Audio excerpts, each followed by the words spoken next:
J'espère que vous allez bien, j'espère que vous vous portez bien. Dans cette crise algéro-française, dans ce conflit de plus en plus tendu, inédit de par l'ampleur de par sa durée, de par son intensité, de par l'ampleur de la virulence et des attaques et de l'animosité dont font preuve les dirigeants français et algériens depuis le début de ce conflit algéro-français, il y a quelque chose qui a émergé. Il y a, je pense, un constat majeur qui s'impose. Et il y a une institution qui sort gagnante de ce conflit, mais totalement gagnante, et qui impose le respect, qui a forcé le respect et qui a démontré sa crédibilité, alors même que les passions se déchaînent entre l'Algérie et la France. Cette partie qui gagne, cette partie gagnante, cette institution qui a imposé le respect, qui a tiré son épingle du jeu, en pleine crise diplomatique et politique entre l'Algérie et la France, c'est la justice française. Force est de constater que la justice française sort totalement gagnante et elle prend tous les bons points dans ce conflit algéro-français. La justice française a démontré son indépendance, a démontré sa neutralité, a démontré sa rigueur et son professionnalisme, et elle a donné une leçon politique à la fois aux dirigeants français et aux dirigeants algériens. Surtout aux dirigeants algériens qui malheureusement ne veulent pas d'un état de droit dans leur pays et qui font tout pour empêcher qu'il y ait un état de droit dans leur pays. Surtout. Preuve en est, hier le 29 janvier 2025, le tribunal administratif de Paris a décidé de suspendre l'expulsion de l'influenceur algérien Doualemn qui a appelé à commettre des meurtres et des attentats sur le territoire français. Les juges français ont décidé, le juge qui a été pris en charge le dossier, il a décidé que les faits reprochés d'appel à la violence sur un opposant algérien résidant en Algérie étaient susceptibles de représenter une menace grave à l'ordre public, justifiant une expulsion. Il estime néanmoins que le ministre de l'Intérieur, Bruno Retailleau, ne pouvait pas recourir à une procédure en urgence absolue. Le tribunal administratif de Paris a démenti le ministre français de l'Intérieur. Il a désavoué le ministre français de l'Intérieur, a invalidé la décision du ministre français de l'Intérieur, Bruno Retailleau, qui a voulu expulser cet influenceur algérien dans le cadre d'une procédure d'urgence absolue. Le tribunal administratif de Paris, il a estimé qu'effectivement, Doualemn doit être expulsé. Il lui a même retiré son titre de séjour, mais qu'il ne devait pas être expulsé mane militari très rapidement, parce qu'il avait le droit d'être jugé. Il avait le droit, d'abord il fallait le auditionner par des juges, d'abord il fallait le juger en France, ensuite c'est à la justice, je dis bien c'est à la justice de décider de l'expulser. Ce n'est pas à un ministre, ce n'est pas à un dirigeant politique de prendre cette décision. C'est une décision d'un bon sens, d'une sagesse et surtout d'un courage. Le juge du tribunal, on appelle ça le juge des référés. Les référés sont des procédures judiciaires urgentes dans lesquelles les juges doivent trancher rapidement parce qu'il s'agit d'une affaire extrêmement urgente et dont les enjeux ne peuvent pas attendre des instructions judiciaires poussées ou approfondies. Le juge des référés au niveau du tribunal administratif de Paris, dans un communiqué, il explique son attitude, il explique la décision qui a été rendue, le verdict de la justice française. Il dit que les autorités judiciaires n'ont pas jugé utile de placer l'intéressé en détention, ni même ce contrôle judiciaire dans l'attente de son procès, que le ministre de l'Intérieur n'établit pas les liens allégués avec d'autres influenceurs algériens radicalisés. Donc il n'y a pas d'urgence absolue qui permet de priver l'intéressé avant de l'expulser de garanties essentielles. S'il souhaite expulser Doualemn, l'influenceur algérien devra d'abord faire l'objet d'une procédure d'expulsion ordinaire. Le tribunal administratif de Paris explique clairement des principes de droit clairs. Oui, il faut expulser cet influenceur algérien qui s'appelle Doualemn, mais même s'il a commis un tort, même s'il est une menace contre la sécurité nationale en France, même si c'est une menace contre l'ordre public, une menace grave contre l'ordre public, il doit bénéficier des garanties judiciaires.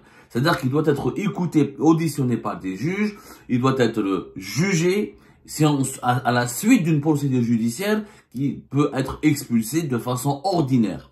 Il n'y a pas d'expulsion exceptionnelle. C'est un être humain. En tant qu'être humain, il a des droits et il faut qu'il profite, il exploite et il jouisse de ses droits. Il faut qu'il jouisse de ses droits jusqu'au bout. La justice française, le tribunal administratif de Paris a décidé de le mettre toujours en rétention administrative et de le priver de son titre de séjour.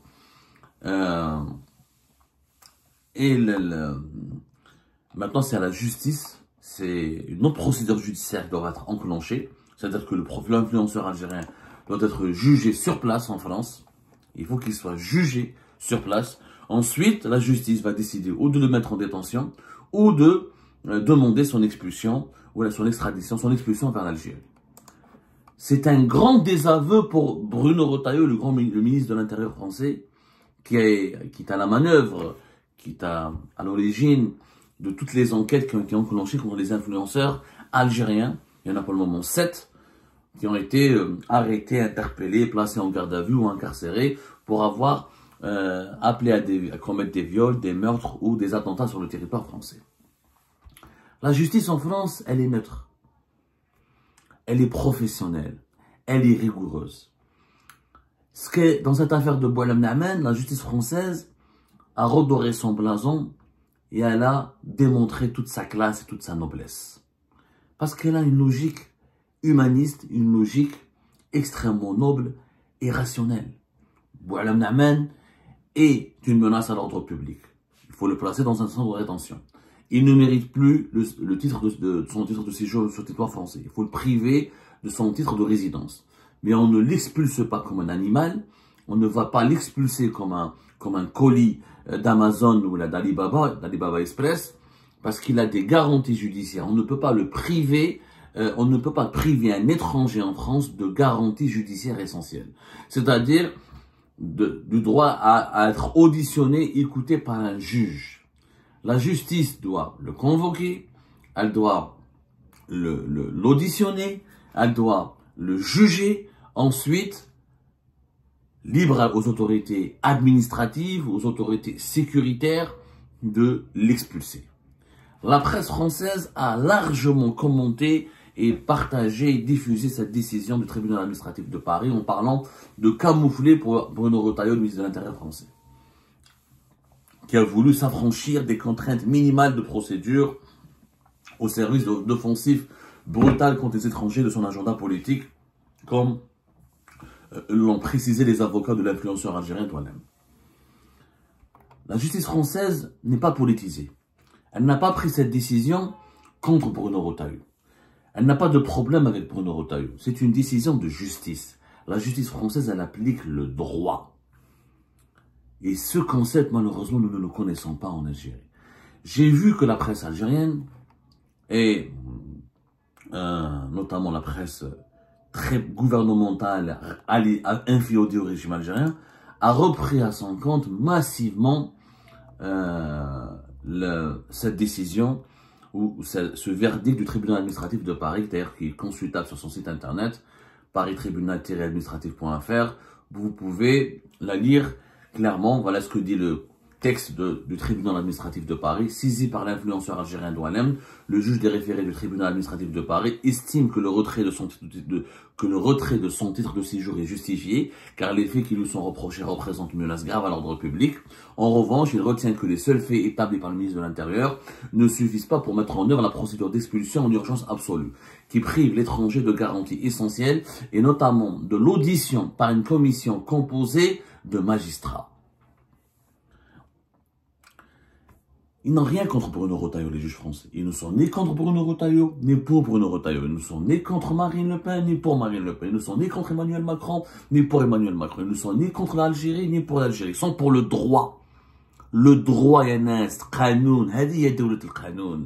c'est ça un état de droit. C'est ce qui fait la grandeur de la France. C'est ce qui fait son prestige. C'est ce qui fait que beaucoup d'Algériennes et d'Algériens veulent s'établir en France, veulent vivre en France, parce qu'il y a une culture, un état de droit. Les juges français, ne reçoivent pas des coups de fil du gouverneur, du Premier ministre, du ministre de l'Intérieur, ou du ministre de la Justice, ou du président pour leur dicter leur verdict. Non, ils appliquent le droit. Le droit dit qu'un être humain ne peut pas être condamné sans qu'il soit jugé. Qu'un étranger ne peut pas être expulsé s'il n'est pas auditionné par une commission de justice, de composée de magistrats. Ce n'est pas le politique qui décide de l'avenir ou du sort d'un être humain, c'est le magistrat, c'est le juge. C'est ça l'état de droit. Bruno Retailleau désavoué, oui, mais le régime algérien, il est plus que désavoué, il est humilié. Parce que le régime algérien qui essaye de reprendre à son compte, qui essaye d'exploiter politiquement et médiatiquement cette décision du tribunal administratif de Paris pour se moquer de Bruno Retailleau. Parce que qu'est-ce qu'il veut nous dire le régime? Le régime algérien veut nous dire qu'il a eu raison de ne pas recevoir, ou de ne pas avoir accepté de recueillir Boualem Namen lorsqu'il a été expulsé du territoire français vers l'Algérie. C'est ce que essaye de nous faire croire le régime algérien. Le régime algérien essaie de nous faire croire que la justice française est de son côté, puisque la justice française a donné raison à ses arguments. Parce qu'effectivement, les principaux arguments utilisés par le régime algérien lors du refus lorsque l'Algérie a bloqué, a refusé l'expulsion de Boualem Namen, c'est que Boualem Namen n'a pas été, n'aurait pas dû, quand ça s'est passé le 11 janvier dernier, non, c'était le 10 janvier dernier, voilà, le 10 janvier dernier. Alors, ça s'est passé le 9 janvier 2024, pardonnez-moi, le 9 janvier 2024. Voilà, c'était le 10 janvier ou le 9 janvier. C'est le 9 janvier, je crois que c'était le 9 janvier, entre le 9 janvier où il a été expulsé par les autorités françaises et l'Algérie le jour même l'a renvoyé. Et l'Algérie à l'époque, elle a utilisé des arguments en disant que, simplement sur la justice, voilà, qu'on n'accepte pas, il est interdit, il n'est pas interdit du territoire algérien, Boualem Namen. Au contraire, nous l'avons expulsé, nous l'avons refusé cette expulsion, nous l'avons renvoyé vers la France parce qu'il n'a pas bénéficié de tous ses droits, notamment de d'une poursuite judiciaire, d'un procès équitable qui devrait décider de son sort. J'aimerais bien que la justice algérienne fasse de même, comme la justice française. Est-ce que les juges algériens sont capables de désavouer le ministre de l'Intérieur algérien? Est-ce qu'un juge algérien peut faire comme ce juge français le tribunal administratif de Paris, est-ce qu'il peut désavouer son ministre de la Justice ou le Premier ministre ou le président de la République? Bien sûr que non. Quand on voit comment la justice algérienne fonctionne, la justice du téléphone, où il n'y a plus de présomption d'innocence, ou Abdel Majid Tebboune, dans l'affaire Boualem Sansal, dans l'affaire de Qadi Hassan, dans l'affaire de Khaled Rami, dans ses discours politiques, déjà il décide d'accabler et d'affirmer la culpabilité de ces personnes qui étaient en détention provisoire et sous instruction judiciaire, que aucun appareil judiciaire, aucun juge n'a osé monter au créneau pour le rappeler à l'ordre.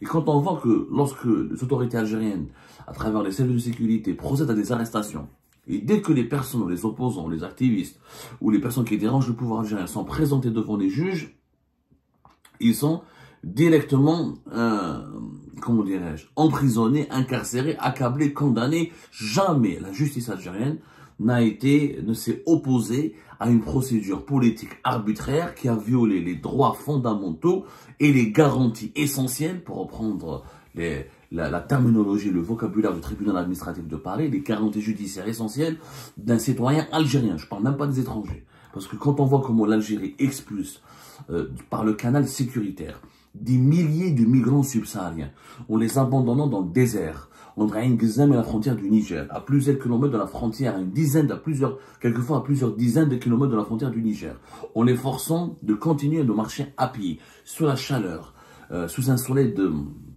terrifiant, terrible, sous un soleil, comment dirais-je, un soleil d'aplomb, plombé par un soleil insupportable, où il y a des morts, et des décès, des femmes qui sont violentées, violées, les migrants subsahariens qui sont dépouillés. Je n'ai jamais vu la justice algérienne dire non à ces expulsions inhumaines, à ces traitements inhumains, à ces maltraitances, à ces mauvais traitements. Jamais. Pour une raison simple, c'est que la justice en Algérie n'existe pas. La justice en Algérie n'est qu'un appareil politique parmi tant d'autres. La justice en Algérie ne fait que appliquer, reproduire le discours dominant du pouvoir, appliquer les instructions du pouvoir, n'est qu'une machine à broyer les droits et les libertés des Algériennes et des Algériens lorsqu'elle est actionnée par le pouvoir politique. J'aurais aimé qu'un jour, qu'il y ait un jour dans notre pays, un tribunal administratif à Alger qui dit aux gendarmes algériens, vous n'avez pas le droit d'expulser ces migrants subsahariens parce qu'ils n'ont pas été encore jugés, parce que les magistrats ne les ont pas auditionnés, parce que les magistrats ne les ont pas n'ont pas tranché sur leur dossier ou n'ont pas encore étudié leur dossier. Je n'ai jamais vu cela et je pense que ce jour-là n'est pas encore prêt, que ce comportement, que cette conduite noble et humaniste de la justice algérienne ce comportement, on risque de ne jamais le voir de la part de la justice algérienne dans un futur proche, malheureusement, parce que nous sommes très loin des standards internationaux et des standards humanistes du fonctionnement de la justice. Par contre, la justice française, alors que son pays est en grave crise, alors que les dirigeants français sont en guerre diplomatique et politique contre un État étranger, l'Algérie c'est un État étranger, et c'est perçu par les dirigeants français comme Bruno Retailleau et d'autres membres du gouvernement français comme aujourd'hui un adversaire qui menace l'Algérie, qui menace la France, qui menace la sécurité, qui veut déstabiliser la France. Et malgré cela, les juges n'ont pas été intimidés, n'ont pas été forcés de s'aligner sur la ligne politique des dirigeants français. Ils ont dit non à la politisation de la justice. Ils ont dit que même dans une situation de même face à une menace de déstabilisation majeure, une menace dont serait responsable l'Algérie, les ressortissants algériens en France doivent être traités équitablement, leurs garanties judiciaires essentielles doivent être préservées, leurs droits doivent être préservés et on ne peut pas les expulser de façon violente, de façon brutale, sans respecter leurs droits fondamentaux. C'est une grande leçon de noblesse de la justice française. Chapeau à la justice française. Depuis le début de cette crise entre l'Algérie et la France, la justice française a triomphé, s'est imposée par sa crédibilité, par sa rigueur, par sa transparence, par son humanisme, par sa neutralité. C'est un modèle à suivre pour l'Algérie. La justice française est un modèle à suivre. La justice française est une source d'inspiration. Ce n'est pas la première fois, rappelez-vous au début, déjà auparavant, la semaine dernière, le parquet de Paris a réagi pour recadrer le ministre de l'Intérieur dans l'affaire de Didier Lefebvre, notre influenceur algérien qui a été arrêté, à l'affaire Mziane qui a été arrêté. Ensuite, il n'a même pas été placé en garde à vue, il a été placé sous enquête. Et comme il n'y a pas eu de preuves qui a été retenue contre lui, puisque l'enquête n'a pas encore déterminé des éléments matériels démontrant son implication dans des appels à la violence, des appels au meurtre, dans des actions qui auraient été planifiées pour s'en prendre physiquement, agresser des opposants algériens ou des ressortissants algériens sur le sol français, le parquet de Paris a recadré Bruno Retailleau en lui disant que c'est pas à toi, ministre de l'Intérieur, de communiquer sur un dossier judiciaire. C'est à nous. Seule l'autorité judiciaire est légitime à communiquer sur une affaire judiciaire en cours. Il est à rappeler que seule l'autorité judiciaire est légitime à communiquer sur une affaire judiciaire en cours et qu'une personne n'est pas jugée et présumée innocente. Ce principe extraordinaire, il est simple pourtant, il est simple à comprendre. C'est les juges qui décident quand on parle de la justice. Ce n'est pas le président, ce n'est pas le premier ministre, ce n'est pas le ministre de l'Intérieur, ce n'est pas le chef d'état-major de l'armée, ce n'est pas le patron des services secrets. Ce principe, il est très simple. Regardez comment en France, on le défend. Comment les juges français défendent leur indépendance, comment ils défendent leur travail, comment ils défendent leur rigueur, leur devoir moral. En Algérie, vous auriez imaginé qu'un tribunal algérien va dire ça à Tebboune ou là au ministre de l'Intérieur ou là au Premier ministre. Il y a les juges déjà les juges algériens eux-mêmes n'ont même. Mais ce n'est pas une question de courage. Il y a des juges algériens qui sont courageux. Je vais vous dire la vérité. Tous les juges algériens ne sont pas des salopards, mais sont une minorité. Les juges algériens qui ont une conscience professionnelle, qui ont une conscience éthique, qui sont conscients de la nécessité de demander l'indépendance de la justice, de la nécessité de dépolitiser la justice, de la nécessité que la justice ne soit pas l'émanation de l'arbitraire, que la justice soit de mettre fin à la justice du téléphone. Il y a des juges qui le pensent, mais ce n'est qu'une minorité. Parce que la majorité, malheureusement, la majorité écrasante des juges algériens, ils font tout pour caresser dans le sens du poids le pouvoir politique. Ils font tout pour, comment dirais-je, exécuter. Ils sont prêts à s'agenouiller devant le pouvoir politique et pour satisfaire toutes ces lubies, toutes ces caprices, quitte à violer et fouler au pied tous les principes du droit, juste parce que ils espèrent des promotions, des augmentations de salaire, de plus belles carrières ou de la reconnaissance. Les juges en Algérie aujourd'hui, ils n'ont même pas malheureusement je dis pour la majorité d'entre eux, ils n'ont même pas cette conscience de la nécessité de préserver leur dignité et leur indépendance. Leur seul objectif aujourd'hui, les juges algériens, c'est comment plaire aux décideurs politiques, aux décideurs militaires, comment les convaincre de leur donner des avantages sociaux, comment s'offrir une belle carrière, comment arriver au plus haut sommet du pouvoir et avoir de l'influence. Le droit, l'équité, la vérité, la dignité des citoyens, la présomption d'innocence, la légitimité de l'autorité judiciaire, ça c'est des notions qui sont totalement méconnues en Algérie. Elles sont ignorées. Les juges algériens ne les connaissent pas. Ils sont contre-fiches.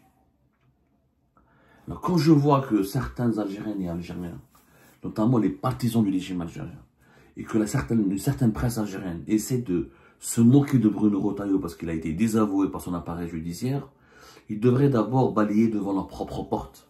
Parce que la justice algérienne est l'une des plus cruelles, les plus honteuses et les plus médiocres, les soumises de toutes les justices du monde. Le jour où les juges algériens feront 10% de ce que les juges français feront, de ce que les juges français sont en train de faire, ce jour-là, on pourra se permettre de critiquer la France et les dirigeants français. Mais en attendant, il n'y a pas que Bruno Retailleau qui a été désavoué par l'autorité judiciaire en France. C'est surtout le régime algérien qui a été humilié, ridiculisé, parce qu'on lui démontre chaque jour que la différence, la grande différence, la principale différence, l'ultime différence qui distingue cette Algérie de cette France qui est diabolisée tout le temps, qui est vilipendée, insultée tout le temps par les décideurs algériens, c'est que en France, il y a une justice. La justice existe en France. C'est un état de droit. C'est un état de droit. C'est pour ça que la France est une puissance. Quant au régime algérien, il va rester toujours une république couscoussière parce que ce n'est pas un état de droit. Un pays ne peut pas être grand s'il n'est pas un état de droit. S'il n'a pas une justice indépendante, s'il n'a pas une justice qui est digne, il ne sera jamais un grand. Il sera toujours un petit. Les grands pays, ce sont les pays où les systèmes judiciaires sont indépendants, sont nobles, sont rigoureux et sont dignes.